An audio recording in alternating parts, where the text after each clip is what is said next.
I happen to be a lover of archery, but I don't like archery for killing things. I like it as a sport. But what I like most of all is to set an arrow free, like it were a bird.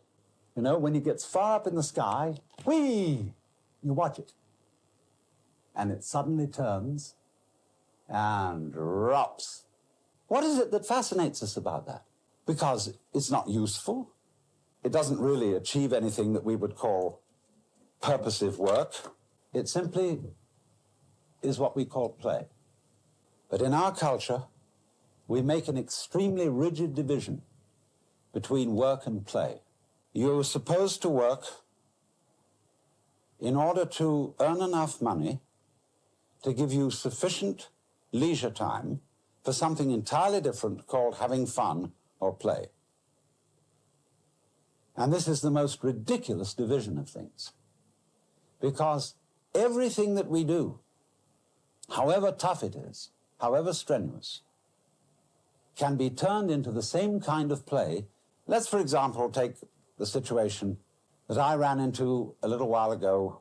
I was in the New York subway at 59th Street near Columbus Circle, and I wanted to get my shoes shined.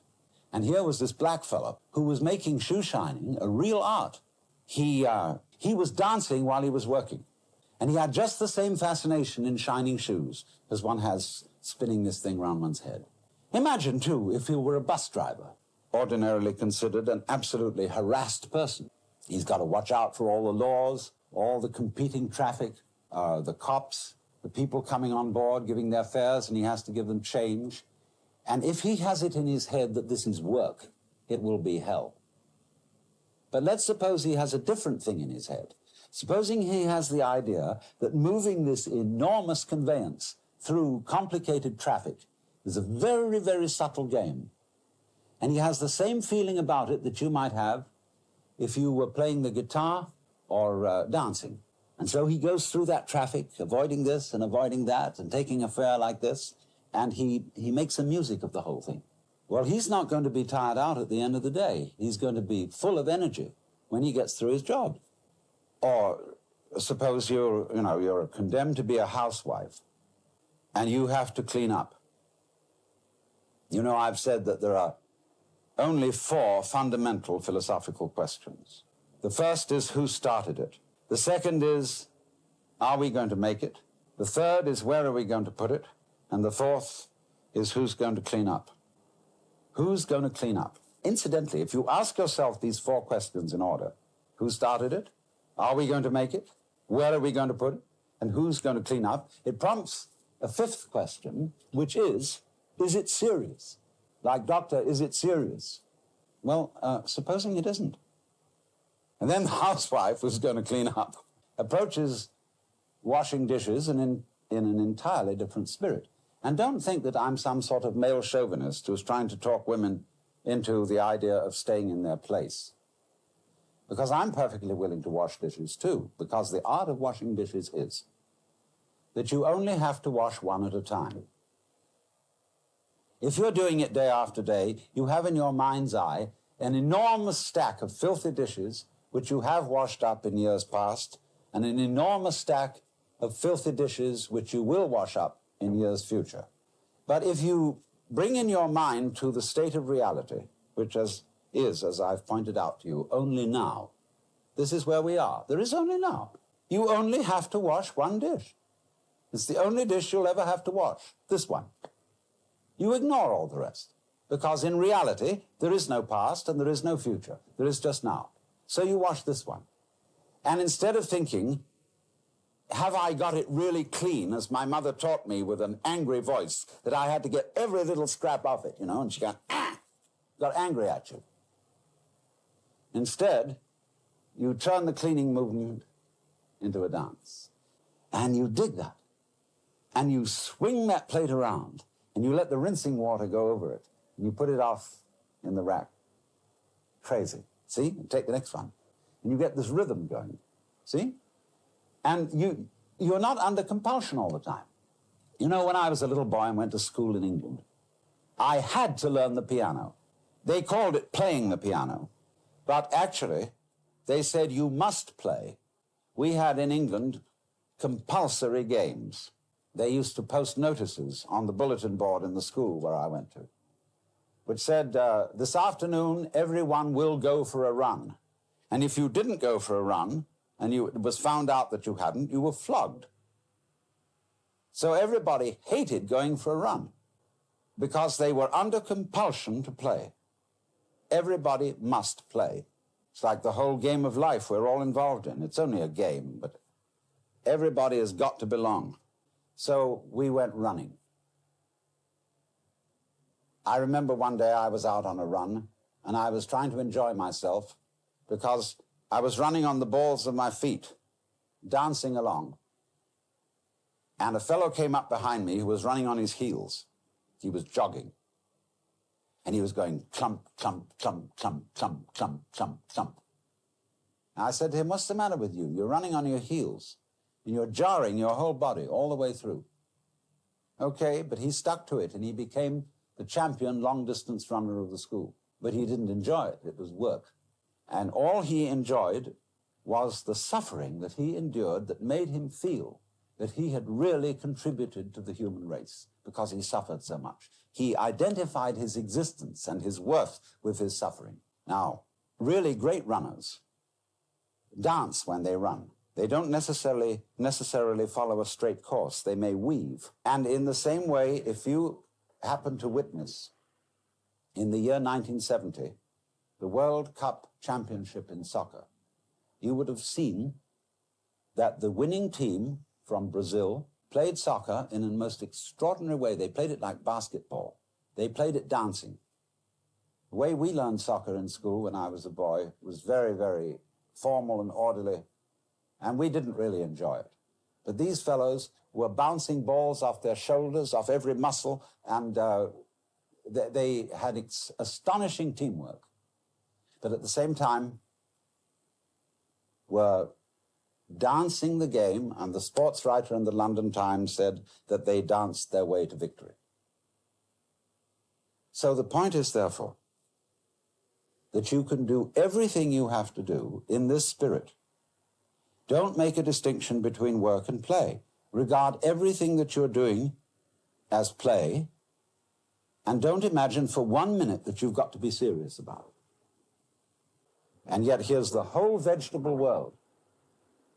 Not only cactus plants like this, but all trees, roses, tulips, and edible vegetables, cabbages, celery, lettuce.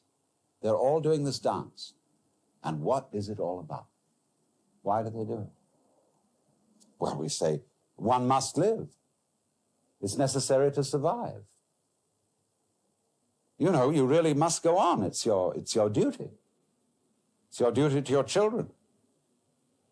But you see, the thing I feel is if you bring up your children that way and tell them that they ought to be grateful to you because you're doing your duty towards them, they will learn to bring up their children in the same way, and everybody will be depressed. There really is no necessity to go on living. We think, it's part of our Western philosophy, that we think we have a drive to survive, that we must go on living.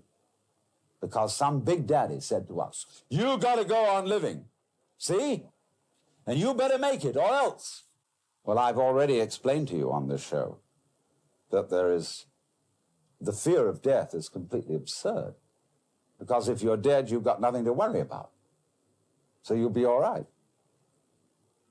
So in the same way, you must not, no, I don't want to use that word, must not. Because I'm not trying to talk to you as an authority. I'm trying to talk to you as somebody who's opening your mind up, a helper, not a father figure. This thing here, this plant, I'm quite sure it doesn't say to itself, you ought to go on living. You've got an instinct to survive, which is something other than yourself and which you have to obey. See, I don't think of my own instincts as drives. I think of my instincts as myself. I don't say, excuse me, but I have an unfortunate desire to reproduce myself, and therefore I'm sexy, and would you please accommodate me? I don't say, excuse me, but I have to eat. And really, it's absolutely necessary that I eat. I say, on the contrary, hooray! I am this desire to make love, and I am this desire to eat. It's not something else that pushes me around, it's me. Well, all right, but it doesn't have to go on. I don't feel so compelled that if it were to stop, well, if it were to stop, if I were to be killed, that would be another scene. That would be a different form of the dance. If I'm in pain, people say, don't scream, don't cry, because screaming or crying is a perfectly natural reaction to pain. We always say, baby, don't you cry. Shut up. We don't like to hear babies crying. Shut up. And therefore, we stamp out in human beings their natural release from the problem of pain. If you're in pain, cry. And if you can't do that, then pain is your problem. But if you can cry, and if you can let go in that way, pain is no problem. And if you get the shudders at death, the idea of death, the idea of not being here anymore, just get those shudders and dig them. Because the shuddering, isn't it curious? We sometimes say, ha ha, you know, when we get the shivers of delight. So all these emotions that we have, the emotions of uptightness, dread, shivers, horrors, can be interpreted in other ways. But we interpret them in a negative way so long as we are under the sense that you absolutely must go on living. Now you see, living is something spontaneous.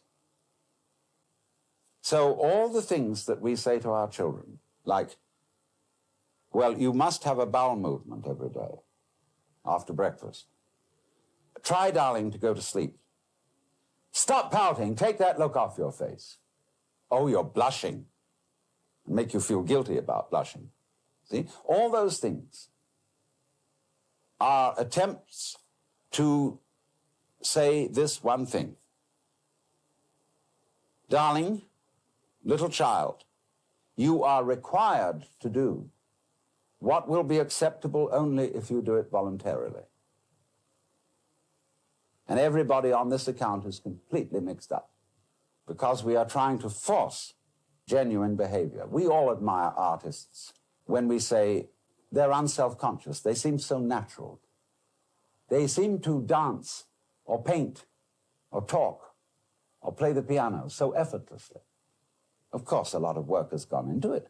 But if you are a great artist, your so-called periods of practice, when you sit for hours and study your technique on the piano, you will not do that effectively unless it is a pleasure for you. You have to come to the point where going over it again and again is a dance.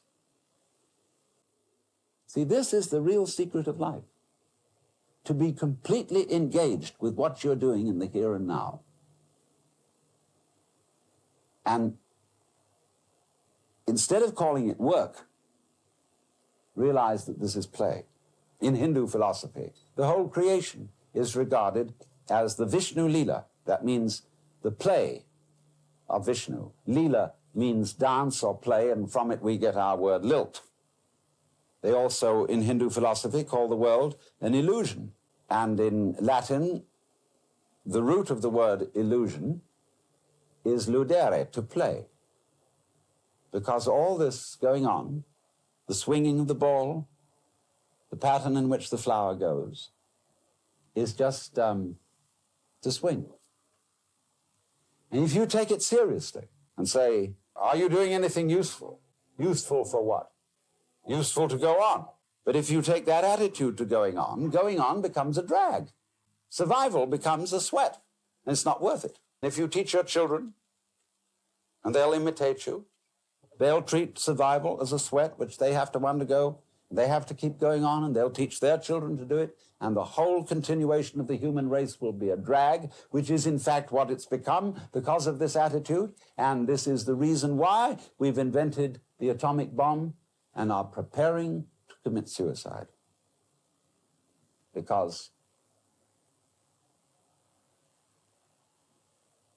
we think we must happen. And to the degree that we think we must happen, we hate it and are going to bring it to an end and stop it. So I was about to say seriously, but I'm going to change my words and say sincerely suggest. You know, I'm not, in talking to you, I'm not preaching. I'm not actually serious, because I'm really with this rather than any kind of deep philosophy and so on. So I suggest to you sincerely.